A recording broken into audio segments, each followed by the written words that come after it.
¿Qué son las nubes? Sermón predicado por el reverendo Carlos Haddon Spurgeon. Jehová es tardo para la ira y grande en poder, y no tendrá por inocente al culpable.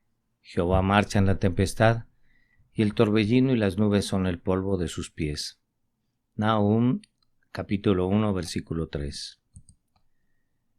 Es posible que un hombre lea demasiados libros. No despreciaremos el aprendizaje, no subestimaremos la erudición. Tales adquisiciones son muy deseables. Cuando sus talentos son santificados para Dios, el hombre de aprendizaje con frecuencia se vuelve en manos del Espíritu mucho más útil que el torpe e ignorante.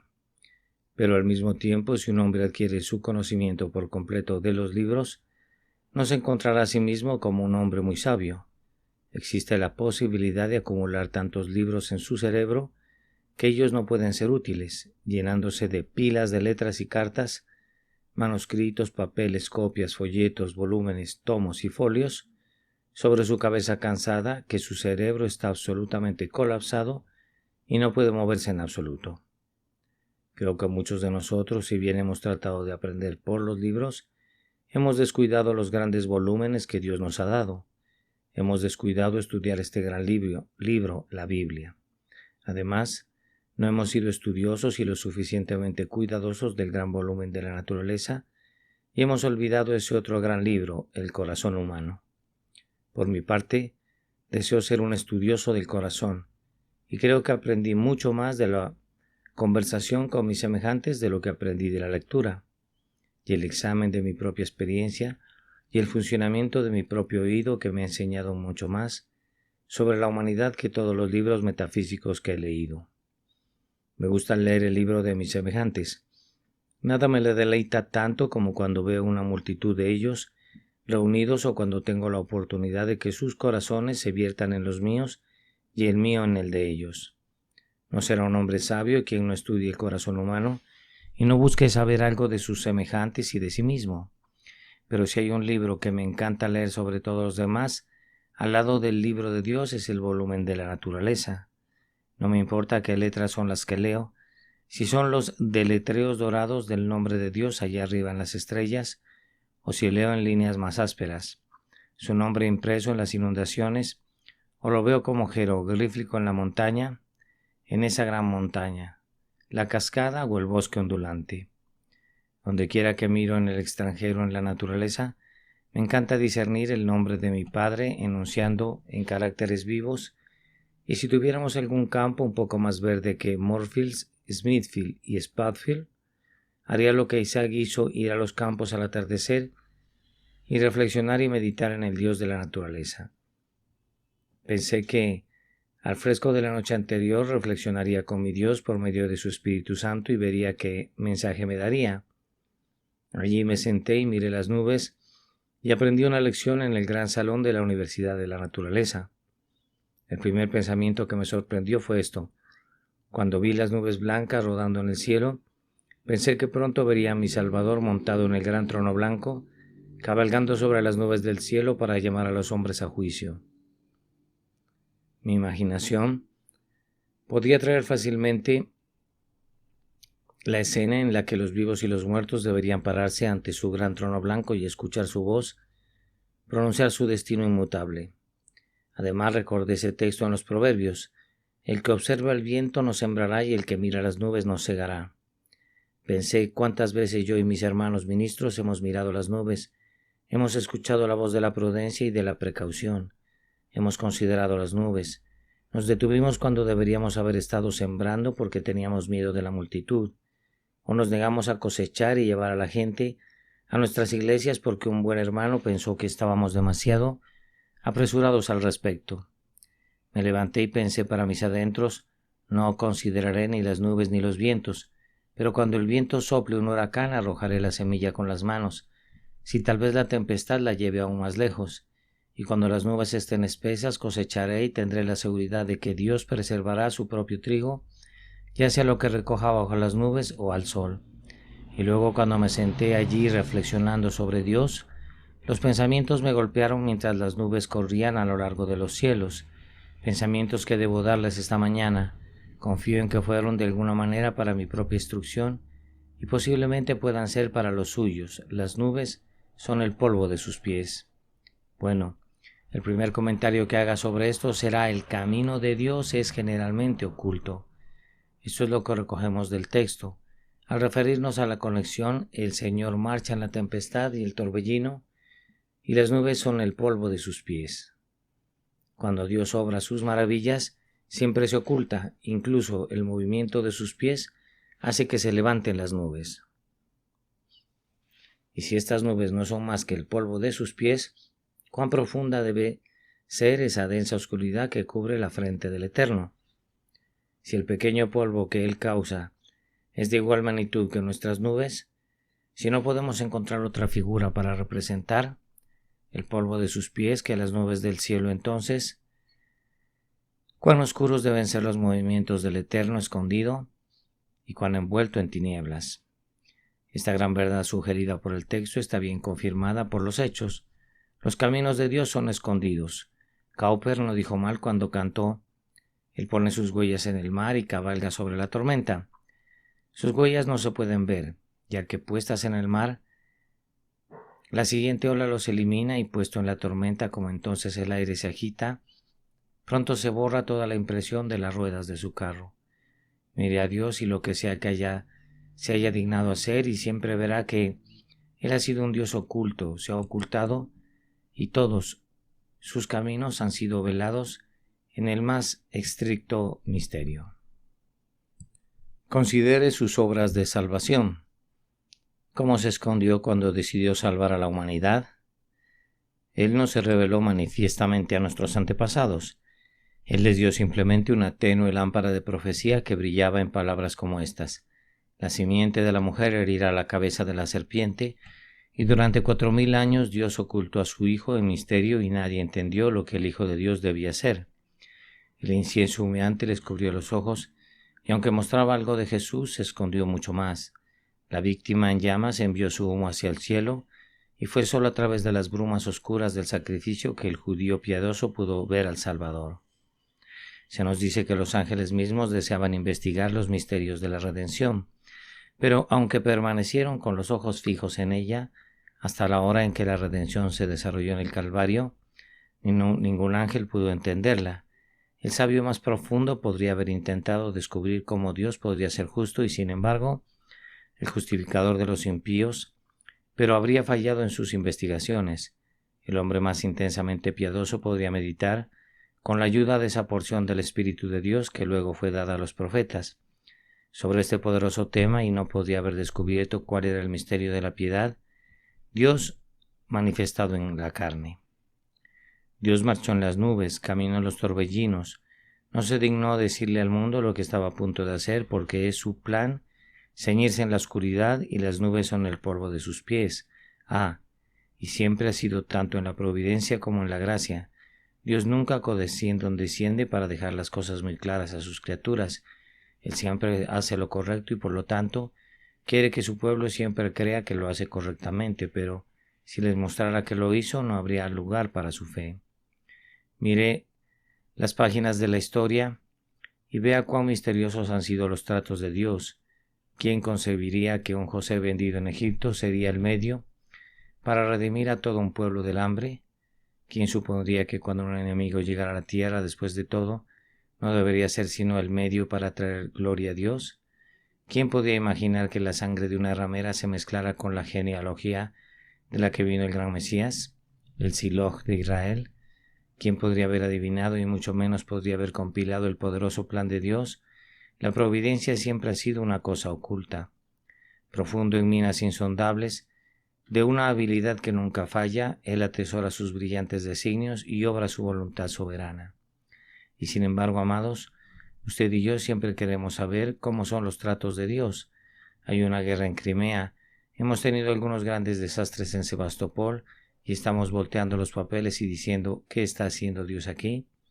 ¿Qué hizo en la última guerra? ¿Cuál fue el beneficio de esto? Vemos que incluso Napoleón era el medio para hacer el bien, ya que derribó la aristocracia e hizo que todos los monarcas respetaran el futuro o el poder y los derechos de la gente. Vemos cuál fue el resultado incluso de ese terrible huracán que barrió con una peste que habría devorado mucho más. Pero preguntamos, ¿qué está haciendo Dios con este mundo? Queremos saber cuáles serán las consecuencias.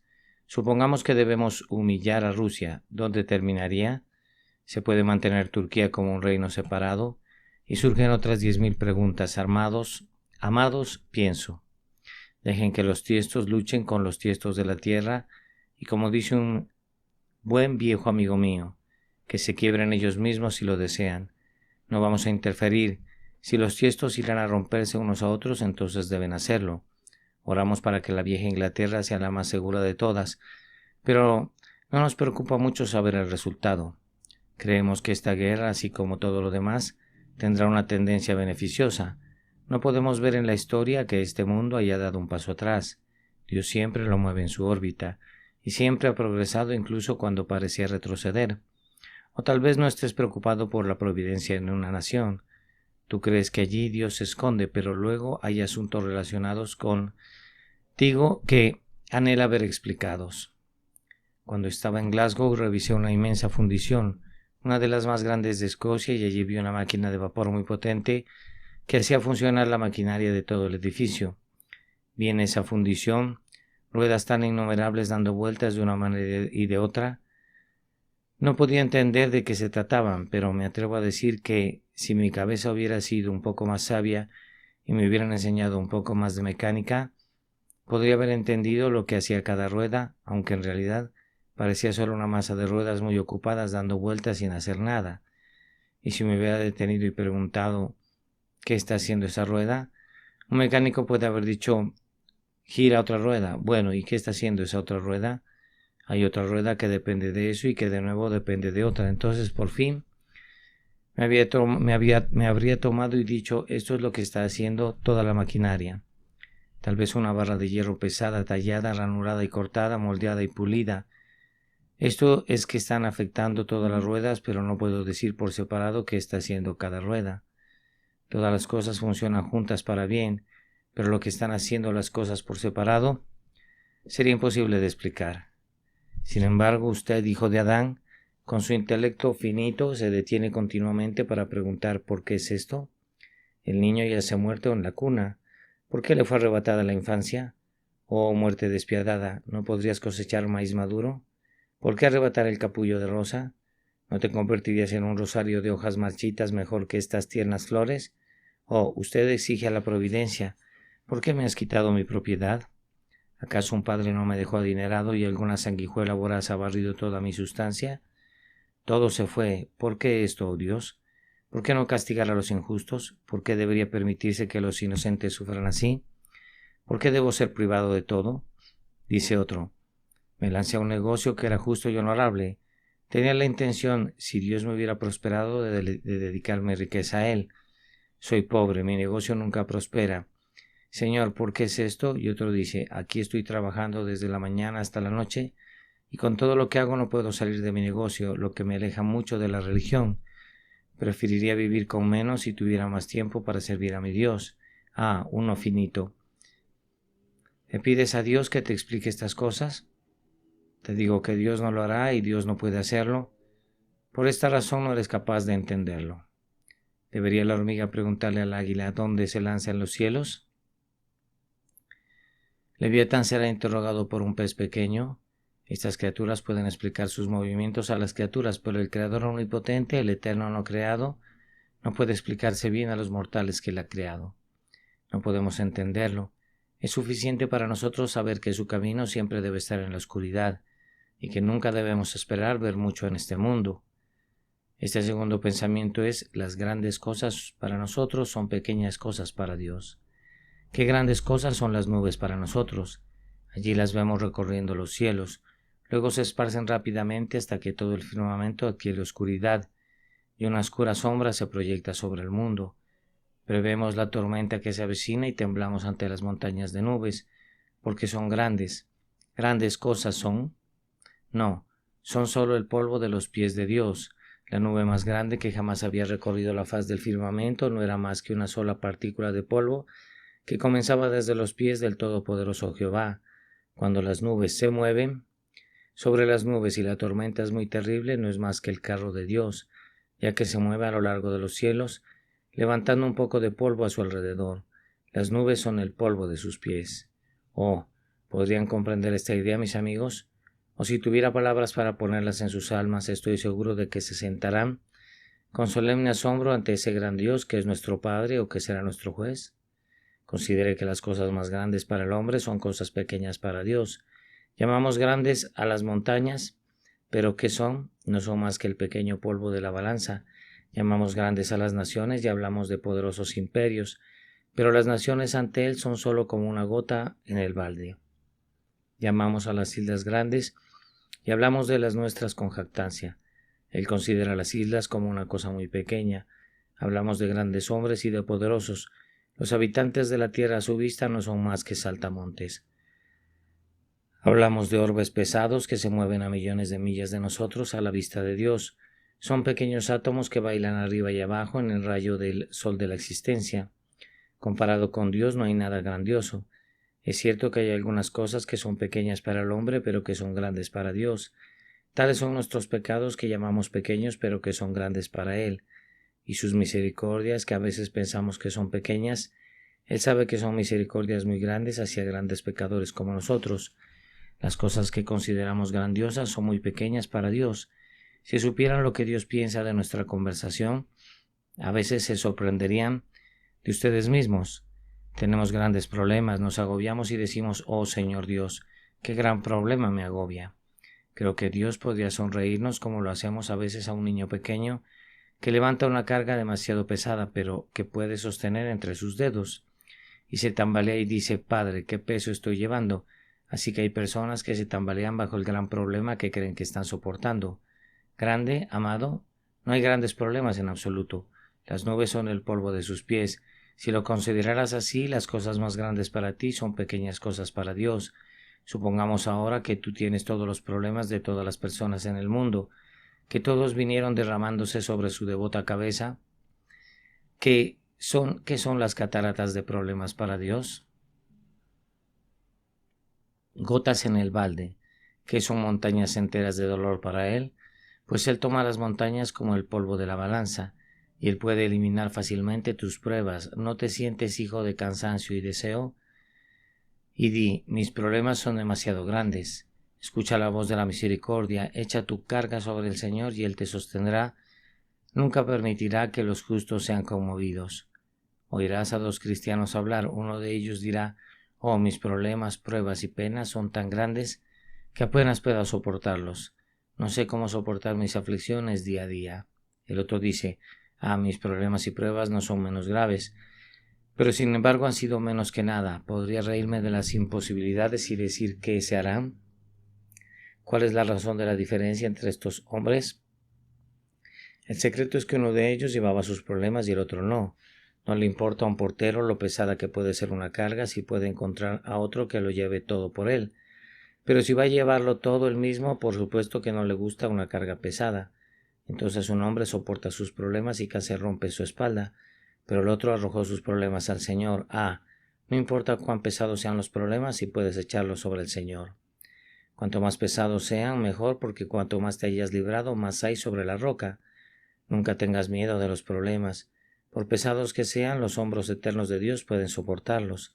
Él, cuya omnipotencia es testificada por planetas giratorios y sistemas de mundos enormes, puede sostenerte bien. ¿Se ha cortado su brazo que no puede salvar? ¿O está cansado de no poder sostenerte? Tus problemas no son nada para Dios, porque las mismas nubes son el polvo de sus pies. Y esto me alegra, te aseguro, en el trabajo del ministerio. Cualquier hombre que tenga los ojos abiertos al mundo en general reconocerá que hay muchas nubes sobre Inglaterra y sobre el mundo. Recientemente recibí una carta de un caballero en Hull en la que me dice que simpatiza con mis puntos de vista sobre la condición de la Iglesia en general. No sé si la cristiandad estuvo peor de lo que está ahora. En cualquier caso, le pido a Dios que nunca sea así. Lea el relato de la condición de las iglesias de Suffolk, donde el Evangelio está floreciendo, y se sorprenderá al descubrir que apenas ha tenido algo de crecimiento en el año. Así que puedes ir de iglesia en iglesia y encontrar apenas alguna que esté creciendo. Aquí y allá una capilla está llena de gente, aquí y allá encontrarás un ministro sincero, aquí y allá una iglesia en aumento, aquí y allá una buena reunión de oración. Pero estos no son solo como manchas verdes, estos son solo como manchas verdes. Donde quiera que he pasado por Inglaterra, siempre me ha dolido ver cómo la gloria de Sión está bajo una nube, cómo los preciosos santos de Sión, comparables al oro fino, se han convertido en cántaros de barro, obra de las manos de alfarero. No me corresponde establecerme como censor universal de la Iglesia, pero debo ser honesto y decir que la vida espiritual del fuego, el celo y la piedad parecen estar ausentes en 10.000 casos. Tenemos abundantes dependencias, tenemos un buen mecanismo, pero la Iglesia hoy en día es muy parecida a una gran máquina de vapor sin fuego, sin agua caliente en la caldera, sin vapor. Hay todo menos vapor, todo menos vida. Inglaterra está cubierta por un velo de nubes, no nubes de infidelidad. No me importan todos los infieles de Inglaterra, y no creo que valga la pena que el señor Grant se moleste en ir tras ellos. Tampoco le tengo miedo al papado para la vieja Inglaterra. No creo que vuelva a eso. Estoy seguro de que nunca lo hará, pero tengo miedo de esta muerte, esa pereza, esa indiferencia que ha invadido nuestras iglesias. La iglesia necesita ser sacudida como lo hace el hombre en la cima de la montaña cuando el frío lo adormece en un sueño mortal. Las iglesias se han ido a dormir por falta de celo, por falta de fuego. Incluso aquellos que sostienen la sana doctrina están comenzando a dormir. Oh, que Dios despierte a la iglesia. Una gran nube negra solo rota aquí y allá por unos pocos rayos de sol que parecen estar cayendo sobre toda esta nuestra isla feliz. Pero amado, hay consuelo porque las nubes son el polvo de sus pies. Él puede dispersarlas en un momento, Él puede levantar a sus siervos elegidos, que solo tienen que poner su boca en la trompeta y un toque despertará a los centinelas dormidos y asustará al campamento dormido. Dios solo tiene que enviar de nuevo a un evangelista, un ángel volador, y las iglesias comenzarán a funcionar una vez más, y la que ha sido vestida de cilicio se quitará sus vestiduras de luto y se vestirá de alabanza. En lugar del espíritu de pesadez se acerca el día, espero, cuando Sión se sentará, no sin su diadema, no sin su corona, pero con una corona en la cabeza. Tomará su estandarte, tomará su escudo, y como esa heroica doncella de antaño que despertó a toda una nación, saldrá a conquistar y vencer. Esperamos esto mucho porque las nubes son el polvo de sus pies. Sí, ¿y qué nubes descansan en el mundo en general? ¿Qué nubes negras de superstición católica, mahometismo e idolatría? ¿Pero qué son todas estas cosas? No nos importan en absoluto, hermanos. Algunos dicen que estoy muy entusiasmado con la gloria de los últimos días y la venida de nuestro Salvador Jesucristo. Bueno, no lo sé. Me siento más feliz cuanto más entusiasta soy. Así que espero seguir adelante porque creo que no hay nada que consuele a un siervo de Dios como el crecer o el creer que su Maestro vendrá. Espero verlo. No debería sorprenderme ver a Jesucristo esta mañana por la mañana. Él puede venir entonces en una hora en la que crees que no vendrá. El Hijo del Hombre. El que aprende a mirar a Cristo nunca se sorprenderá cuando venga. Bendito será ese siervo que cuando venga su Señor se encontrará ocupado con su deber. Pero algunos dicen que aún no puede venir. Hay tantas nubes y tanta oscuridad en el cielo que no se puede esperar que salga el sol todavía. ¿Es esa una razón justa? ¿Las nubes alguna vez impiden el sol?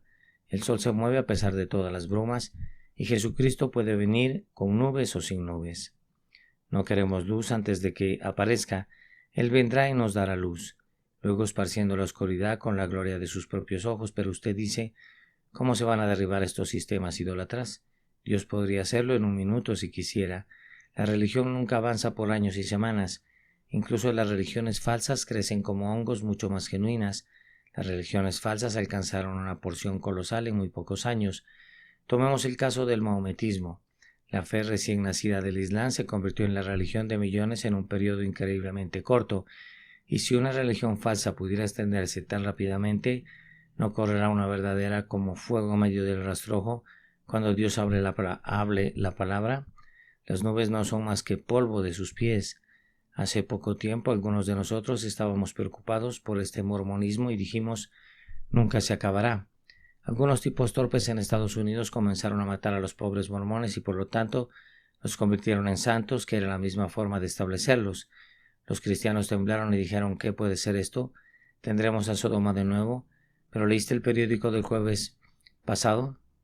Allí verás un maravilloso ejemplo de cómo Dios puede dispersar las nubes y hacerlas polvo de sus pies.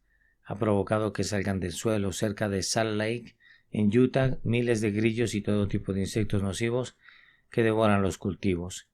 Criaturas que no se habían visto antes en Utah, con enjambres de langostas han aparecido y la gente, al estar tan lejos de las naciones civilizadas, por supuesto no puede llevar mucho maíz a través del desierto, por lo que estará condenada a morir de hambre o de lo contrario separarse y desintegrarse.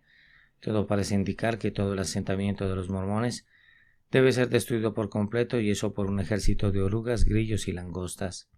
Ahora un comentario más. Las nubes son el polvo de sus pies. Entonces aprendemos de eso que las cosas más terribles de la naturaleza no producen terror a un hijo de Dios. A veces las nubes son cosas muy temerosas para los marineros. Esperan una tormenta cuando ven las nubes y la oscuridad reuniéndose. Una nube para muchos de nosotros cuando presagia una tormenta es algo muy desagradable. Pero déjame leer mi texto y verás lo que quiero decir con mi comentario de que las cosas más terribles de la naturaleza no son terribles para los santos. Las nubes son el polvo de sus pies, de los pies de Dios. ¿No entiendes lo que quiero decir? Ahora no hay nada terrible porque es solo polvo de los pies de mi Padre. ¿Alguna vez conociste a un niño que temiera el polvo de los pies de su padre? No, si el niño ve el polvo de los pies de su padre en la distancia, ¿qué hace? Se regocija porque es su padre y corre a su encuentro. Entonces las cosas más horribles de la naturaleza, incluso las nubes, han perdido todo su terror ante un hijo de Dios, porque él sabe que no son más que el polvo de los pies de su padre. Si nos paramos en medio de la tormenta eléctrica, un destello desgarra el cedro o divide el roble del bosque, otro destello tiene éxito y luego otro, hasta que todo el firmamento se convierte en un mar de llamas. No tememos, porque son solo los destellos de la espada de nuestro Padre mientras Él la agita en el cielo. Escucha el trueno mientras sacude la tierra, hace parir las hierbas y descubre los bosques. No temblamos ante el sonido. El Dios que gobierna lo alto y truena cuando quiere, que cabalga sobre el cielo tormentoso y maneja los mares, este Dios terrible es nuestro Padre y nuestro amor. No tenemos miedo porque escuchamos la voz de nuestro Padre. ¿Y qué niño predilecto alguna vez tembló ante el discurso de su padre?